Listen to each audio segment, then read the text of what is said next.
Unang ipapakabit natin dito sa ating tricycle mga bossing is windshield sa driver seat. Nandito tayo sa Cervantes Glass Supply and General Merchandise dito sa Estasyon Paniki Tarlac mga bossing, and si Kuya.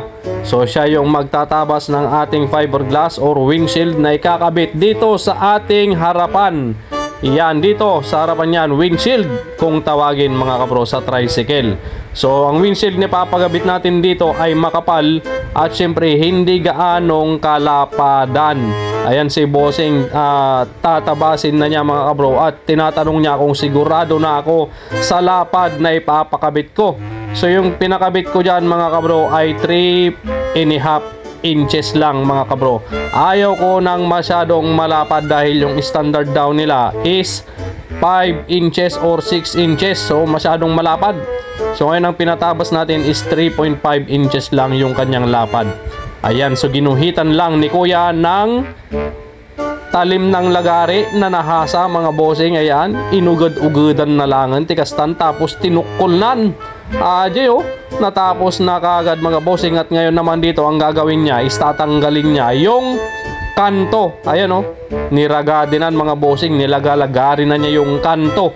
Alright, so pagkatapos niyan mga kabro, ibebend na niya yan. At pagkatapos, ikakabit na niya. At hindi muna niya ikakabit dahil susukatan niya muna yung butas na pagtotornilyuhan dito sa ating windshield. Iyan yan. So inrukod-rukod na paimot at napintas mga kabro. Napintas di pa nakaabot na. Ganjay batog ti pagabutan. Ijay flat bar ng stainless mga bossing. Alright.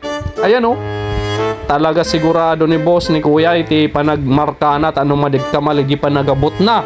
Ayan Okay. So pagkatapos niyang markahan yan mga kabro, ikakabit na niya. Ayan nilalagyan na niya ng tornicles or tornilyo.